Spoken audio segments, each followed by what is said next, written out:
The two kinds of wisdom. Wisdom is one of the pillars of life. By it, God founded the earth and established the heavens. Those who have it are proven by their conduct. For their conduct is good and their deeds are done in the meekness of wisdom. Such are the contingent that fears the Lord God and therefore shun evil. They are humble enough to acknowledge their limitations and weaknesses, and therefore the need to totally depend on God. They trust in God because they believe in Him and not in their own understanding. They heed God's counsel, therefore they walk circumspectly.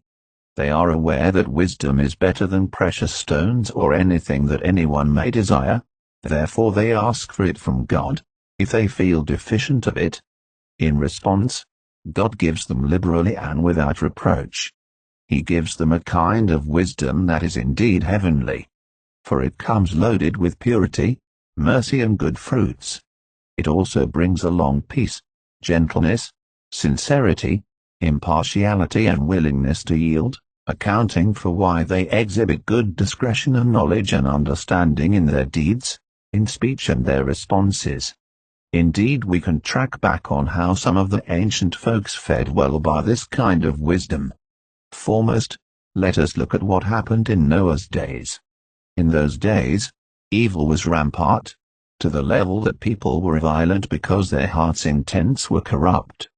God was grieved and therefore regretted why He ever created humanity. It was that bad that He settled it in His heart to wipe off every corrupt creature with floods, for all creation was contaminated by the gross wickedness. Only one man called Noah practiced righteousness, therefore deserved sparing. Thus, God assigned him a project to build an ark where he and his household, and a pair of every creature would take refuge during the floods. It was a massive project and therefore must have required ample time. Meanwhile, Noah preached righteousness to the people as he undertook the project. That is, he proclaimed the upright ways of God and warned of the impending floods, but nobody took heed. When he completed the project, he was instructed to enter into the ark and God shut the door after him. Then the flood began. A flood which annihilated everything that was outside the ark, suggesting, living an upright life is a wise thing. The next example is the delivery mission of Moses. Moses was sent by God to deliver the enslaved people from the land of slavery. All he had to do was to speak or do what God instructed him. He was instructed to approach the king of the land with a simple instruction, and he and his accompanying brother did exactly so. Unfortunately, the king resisted God's instruction. Instead, he sought his own wise men, along with some magicians and sorcerers to counteract God. He fought tooth and nail against God's signs and wonders, despite the fact that his team was losing, a move that led to his destruction and Moses' victory. For Moses successfully delivered the people from the evil king by God's help. Thus obeying God's instructions is a wise move. Another example is that of Eliezer, the servant of Abraham. Abraham was loyal to God. That saw him obeying God's instruction to move from his father's house to a foreign land. But God did not even tell him the address when he gave the instruction. Nonetheless, Abraham set off blindly. He moved from place to place as situations guided, till he reached the land which God wanted him to settle. It was the land of Canaan. Whilst there, God gave him a son whom he called Isaac. The son was special in that he was a gift through whom God would multiply the descendants of Abraham. For God had promised that he would make Abraham the father of the nations of the whole world. Aware of that, Abraham would not risk ruining such a destiny by intermarrying his son to the women of the land, whose deeds were evil. Thus, he sent his servant Eliezer to go back to his home country to find his son a wife. Eliezer, who was very loyal to Abraham, took some camels and gifts and headed for the mission. Eliezer obviously had no clue where to start, and on the other hand could not bear the thought of letting his master down. For he had made an oath to achieve the mission as per Abraham's wish. He reached the outskirts of the city he was heading to in the evening. He went by the well and made the camels to kneel down as he engaged prayer. He prayed, "O Lord God of my master Abraham, please give me success this day and show kindness to my master Abraham. Behold, here I stand by the well of water, and the daughters of men of the city are coming out to draw water. Now let it be that the young woman, to whom I say, 'Please let down your pitcher that I may drink,' and she says, 'Drink, and I will also give your camels a drink,' let her be the one you have appointed for your servant Isaac. And by this I will know that you have shown kindness to my master." Lo and behold, as soon as he finished saying the prayer, there came Rebekah to fetch some water. She was a daughter to Abraham's kinsman, a beautiful woman who had never known any other man. Eliezer ran to her and asked for some water, and Rebekah said, "Drink, my lord," as she quickly let her pitcher into the well to draw some water to give him. She added, "I will draw water for your camels also, until they have finished drinking." And she did exactly so, bearing in mind one camel drinks up to 30 gallons in one go. Thus, imagine how Rebekah labored for Eliezer's 10 camels. No wonder why Eliezer did not even hesitate to shower her with the costly jewelry he had brought from his master. The rest was a success story. For Rebekah invited Eliezer to her father's house, so he could lodge there and feed his camels from the stocks of straw they kept at her father's house. Eliezer blessed God for the intervention as he followed Rebekah to her family home. He was welcomed by Rebekah's family and he narrated his mission. Rebekah and her whole family blessed Eliezer's mission by accepting the marriage proposal. Thus, Eliezer returned with Rebekah and Isaac was pleased with her. Hence, trusting God is wise. Other scenarios demonstrating the heavenly wisdom include the story of Daniel, and that of King Solomon and of the 5 brides. Daniel's wisdom was highlighted during the time of the captivity of his people. The whole nation of Judah was taken captive into Babylon, along with their king and some of the treasures of the land. Then the king of Babylon instructed his officials to select some of the young men from the captives, to serve in his palace. Besides their outward appearances, they had to be gifted in all wisdom, knowledge and understanding. Daniel and his friends were among the selected. They were given new names, and an incentive to eat from the king's delicacies, and drink from the king's wine. Apparently, these luxuries were meant to improve their appearances by the end of a given period. But Daniel purposed in his heart to not indulge in those delicacies, for they would defile him. He may have applied such a discretion based on his homeland dietary laws. For God had instructed his nation on what to eat and what to avoid. Interestingly, not every one of his peers observed the same, save Daniel and his friends. Instead, they requested for water and vegetables, a choice that alarmed their chief steward, who said, "I fear my lord the king, who has appointed you food and drink. For why should he see your faces looking worse than the young men who are your age? Then you would endanger my head before the king." Daniel and friends replied, "Please test your servants for 10 days and let them give us vegetables to eat and water to drink. Then let our appearances be examined before you, and the appearances of the young men who eat the portion of the king's delicacies, and as you see fit, so deal with your servants." Fortunately, the steward complied. Then after the 10 days, the young men went before the king for an interview, with the rest of the selected candidates. They were found to be 10 times better in all matters of wisdom and understanding than the rest. In fact, they surpassed the magicians and the astrologers, because God had given them the knowledge and the skill in all literature and wisdom. Daniel specifically was given an understanding in all visions and dreams. Later on, the king had a troubling dream and gave command to summon the magicians, the astrologers, the sorcerers and the Chaldeans to tell and interpret the dream for him. Yes, you heard right. The king had a dream, but chose to conceal it but demand its interpretation. So they said, "O king, live forever. Tell your servants the dream and we will give the interpretation." But the king insisted, "My decision is firm.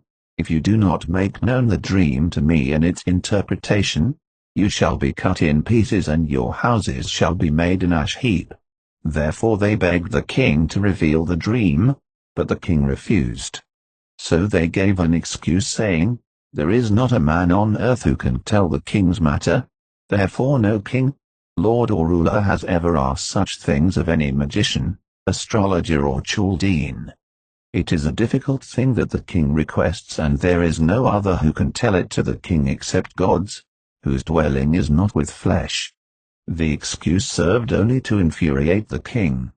He got very furious that he commanded urgent destruction of all the wise men of the land. Funny enough, they sought to kill the innocent. For scriptures say, they sought Daniel and his companions to kill them. Daniel, who was not aware of the underlying cause, questioned the captain of the king's guard, why such a decree was issued, and with such an urgency. After the clarity, Daniel went to meet the king to ask if he could be allowed some time before interpreting the dream, and he was granted. Daniel went and informed his friends about the matter, and together they sought the mercies from the God of heaven to reveal the concealed dream, and God revealed everything.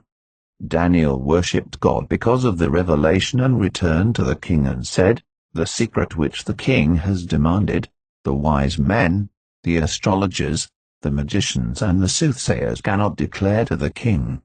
But there is a God in heaven who reveals secrets, and he has made known to King Nebuchadnezzar what will be in the latter days.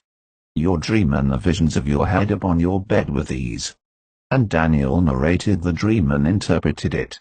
Both the dream and the interpretation were spot on, that the king was struck with awe. Not only that, but the king fell on his face and prostrated before Daniel. Moreover, he commanded that they should present an offering and incense to Daniel. I guess that was because he, as a pagan king, did not know that such offerings were meant for God alone. Furthermore, the king burst into praising the God of Daniel, and he showered Daniel with great gifts. The incident led to the promotion of Daniel and his companions to powerful posts. As for King Solomon, it so happened at the beginning of his reign that God appeared to him in the dream after he had offered sacrifices of thanksgiving. God offered him to ask for anything he wanted. Aware of his limitations and inexperience in leadership, Solomon answered, "You have shown great mercy to David my father and have made me king in his place. Now, O Lord, let your promise to David my father be established, for you have made me king over a people like the dust of the earth in multitude. Now give me wisdom and knowledge, that I may go out and come in before this people, for who can judge this great people of yours?" And God replied, "Because this was in your heart, and you have not asked for riches or wealth or honor, or the life of your enemies, nor have you asked for long life, but have asked for wisdom and knowledge for yourself, that you may judge my people over whom I have made you king. Wisdom and knowledge are granted to you, and I will give you riches and wealth and honor, such as none of the kings have had who were before you, nor shall any after you have the like." And indeed God fulfilled all he had promised. For it is reported in the scriptures that Solomon's wisdom surpassed the wisdom of all the men of the East, and all the wisdom of Egypt, because God gave him the wisdom, and exceedingly great understanding and largeness of heart like the sand on the seashore. His riches and wisdom surpassed all the kings of the earth. Thus, in his prime time, silver was as common as stones. Men and kings from all other nations came to tap into his wisdom, and curried favor with him. When they visited, they brought many gifts, including gold and silver, accounting for the riches that he acquired. A tricky incident happened during his reign, whereby two women approached him to have a matter resolved. One had lain on her baby and the baby died. Upon realizing what had happened, she took her dead baby in the middle of the night, and swapped with the other woman's living baby whom she shared the room with. since the babies were born only 3 days apart. But the other woman noticed in the morning that she had the wrong baby, so an argument ensued when she confronted the other woman. They therefore decided to go to the king, as per the olden days practice. The woman whose baby was alive presented the case, and the other insisted on claiming the living one, prompting the king to say, "Bring me the sword and divide the living child in two and give half to one and half to the other." A ruling which moved the real mother, for she yearned with compassion for her son, so she said, "O my lord, give her the living child and by no means kill him." But the other one, who did not have anything to lose, said, "Let him be neither mine nor yours, but divide him," and that response alone settled the matter. The king used that ruling to check who the real mother was, and that indeed exposed the culprit. Therefore the real mother walked out from the king's presence with her real baby, and the incident ruling went viral. The Queen of Sheba happened to be amongst those who visited King Solomon in order to test his wisdom. It is documented that, when she had seen the wisdom of Solomon, the house that he had built, the food on his table, the seating of his servants, the service of his waiters and their apparel on his entryway by which he went up to the house of the Lord, there was no more spirit in her. Then she said, "It was a true report which I heard in my own land about your words and your wisdom. However, I did not believe their words until I came and saw with my own eyes, and indeed the half of the greatness of your wisdom was not told me. You exceed the fame of which I heard. Happy are your men and happy are their servants, who stand continually before you and hear your wisdom. Hence, all such wisdom, riches, fame, power and honor, at the cost of one unselfish request."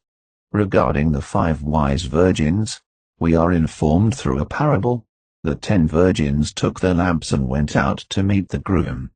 It is also clearly stated in the parable that 5 were wise and the other 5 were foolish.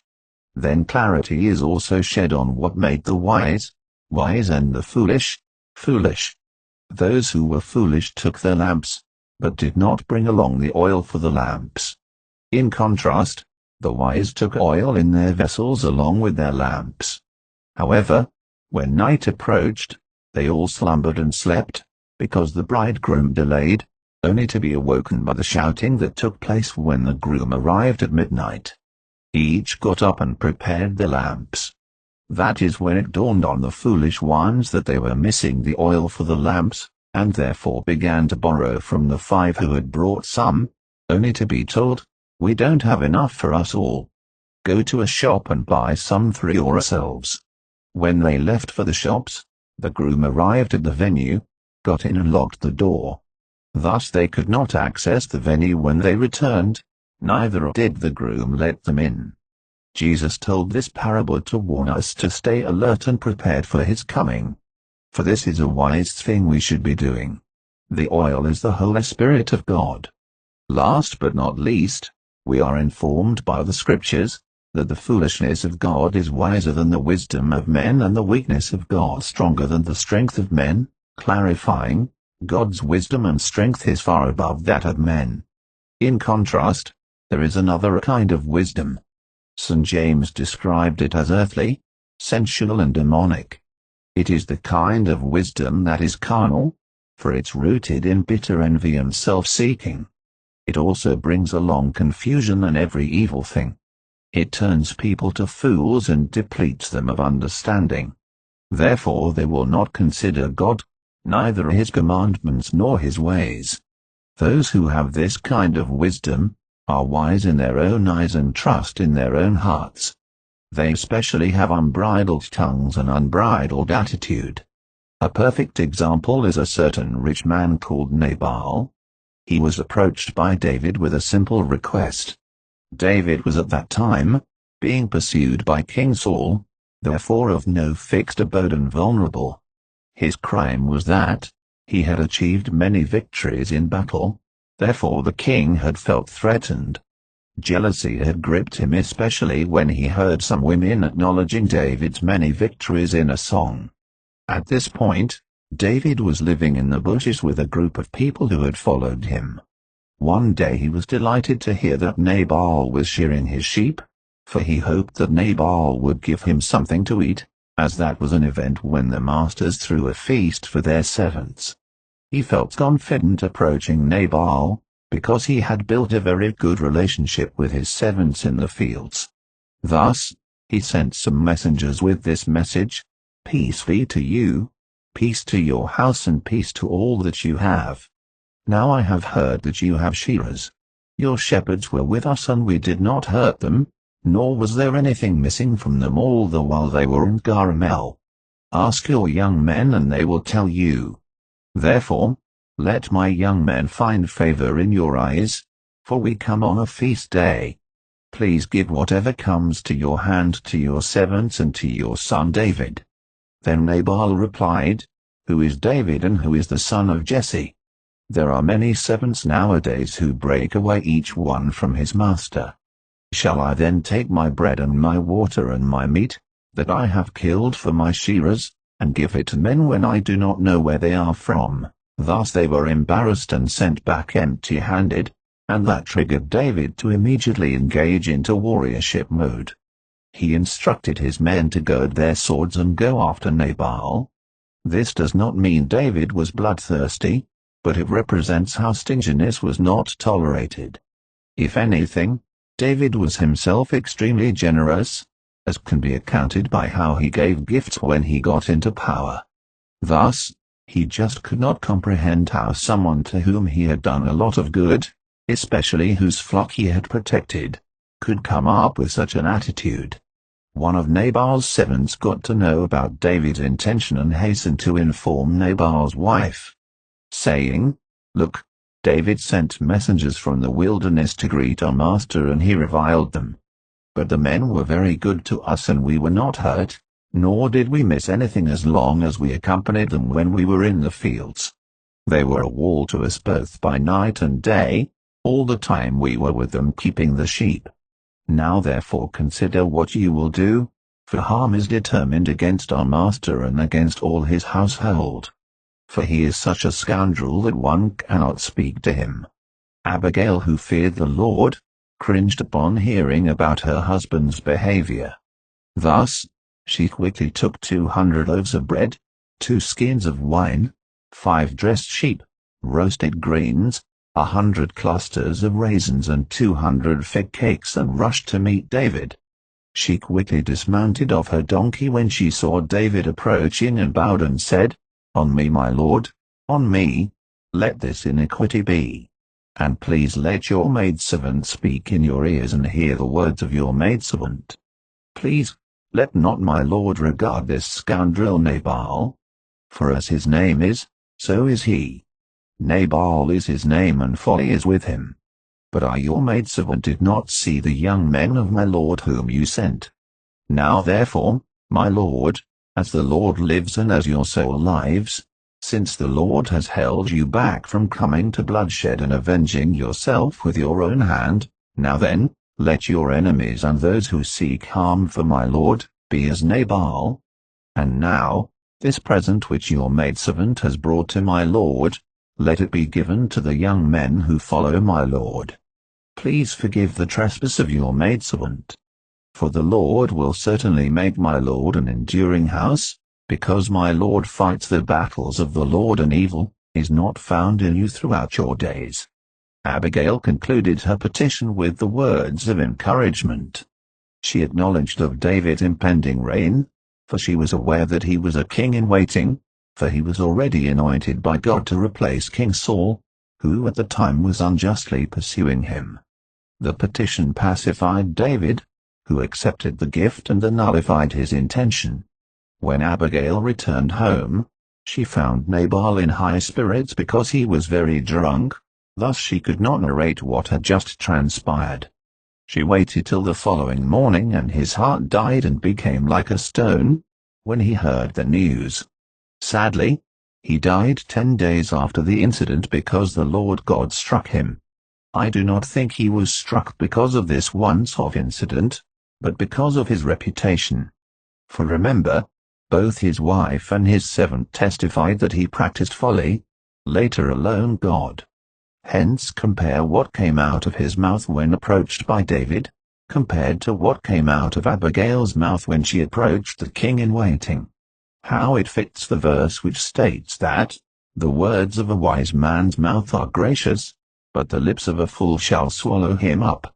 Thus, let him who has ears choose the right kind of wisdom.